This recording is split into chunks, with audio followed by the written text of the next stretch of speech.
கர்த்தர் எப்படி வழிநடத்துகிறார் என்று நாம் தொடர்ந்து கற்றுக்கொண்டு வருகிறோம் அல்லவா? ஒவ்வொரு நாளும் இந்த தொடரில் நீங்கள் தொடர்ந்து கேட்கணும். கர்த்தர் எப்படி நம்மை நேசித்து நம்மோடு வந்து இருந்து நம்முடைய வாழ்க்கையை எப்படி வழிநடத்துகிறார் என்று நாம் தொடர்ந்து கற்றுக்கொள்ள வேண்டுகிறோம். அவருடைய வார்த்தையை நாம் கவனிப்போம். நம்முடைய தேவன் இரக்கம் செய்கிறார். நம்முடைய தேவன் இரக்கத்தை எப்படி நமக்கு அருளுகிறார் என்று நாம் லாஸ்ட்டில் உங்களுக்கு சொல்கிறேன். தேவனுடைய வார்த்தையை நாம் அறிய அறிய நம்முடைய உள்ளத்திலே மகிழ்ச்சி பொங்குவோம். பூரிப்பாக இருக்கும். நமக்குள்ளே ஒருவர் இருக்கிறார் என்று நாம் அறிந்த பொழுது அவர் நம்மை எப்படி வழிநடத்துகிறார் என்கும் பொழுது மிக மகிழ்ச்சியாக இருக்கும். பாருங்கள், அவருடைய இரக்கம் அவருக்கு பயந்திருக்கிறவர்களுக்கு தலைமுறை தலைமுறையாக உள்ளது என்று சொல்கிறார். அவருடைய இரக்கம், தேவனுடைய இரக்கம் நம் மேல் அனாதியாக இருக்கிறது. ஆகையால் பயந்து இருக்கிறது அப்படின்னா நடுநடுங்க ஐயோ ஆண்டவர் ஏதோ அடிச்சிருவாரோ வாங்குற அப்படி இல்லை. அவருடைய வார்த்தைகளை கையாளுவது. தேவன் சொல்லியிருக்கிறார் சில விஷயங்கள் இருக்குது. நம்முடைய வாழ்க்கையில் எதெல்லாம் விட்டு போகணும், எதெல்லாம் நீக்கணும், இதெல்லாம் கொஞ்சம் கஷ்டம் தானே. அதுதானே கொஞ்சம் ஐயோ இதெல்லாம் போதே அப்படின்னு ஒரு பயம் இருக்கும் உங்களை. ஐயோ போதே, சரி இதெல்லாம் ரொம்ப சிம்பிளாக இருக்குது, இதை கற்றுக்கலாமே அப்படின்னு சொல்லி உங்களுக்குள்ள ஒரு இது தோணும்.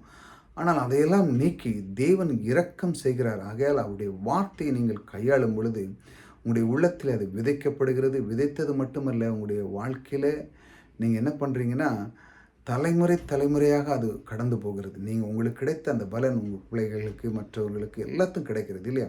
ஆக நீங்கள் தேவனிடத்திலிருந்து பெற்ற அந்த இரக்கம் மற்றவர்களுக்கும் அது கிடைக்கும். ஏனென்றால் உங்கள் மூலமாக தேவன் கிரியை செய்கிறார்.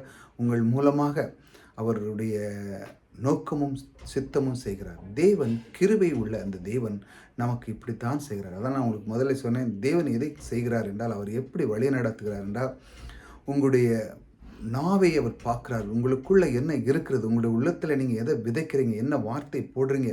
மனுஷனுடைய வாழ்க்கையில் பாருங்கள், எண்ணங்கள் அப்படியே போயிட்டே இருக்கும். பல லட்சம் எண்ணங்கள் போகும். ஆனால் அதையெல்லாம் எதை உள்ளே அனுப்பணும், எதை உள்ளே அனுப்பக்கூடாதுன்னு உங்களுக்கு ரொம்ப முக்கியமாக தெரியணும்.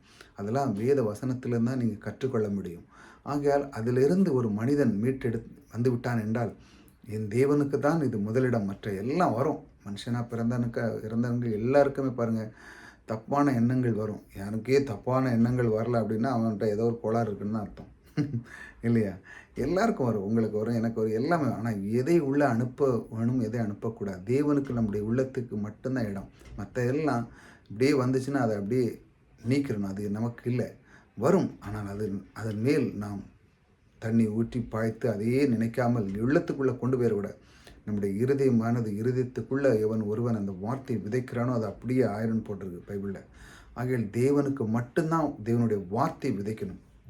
இந்த உள்ளத்தில் அவருக்கு மட்டும் இடம் கொடுக்கும் பொழுது இது ஒரு விவசாயி எப்படி தன்னுடைய நிலத்தில் எப்படி அதை என்ன பண்ணுறான், விதை விதைத்து தன்னுடைய அறுவடை பலனை எப்படி செய்கிறானோ அதே போல் இந்த உள்ளத்திலே தேவனுடைய வார்த்தையை விதைக்கும் பொழுது கொஞ்சம் பயமாக தான் இருக்கும். ஆனாலும் அது உங்களுக்கு தலைமுறை தலைமுறையாக உங்களை அது வாழ வைக்கும்.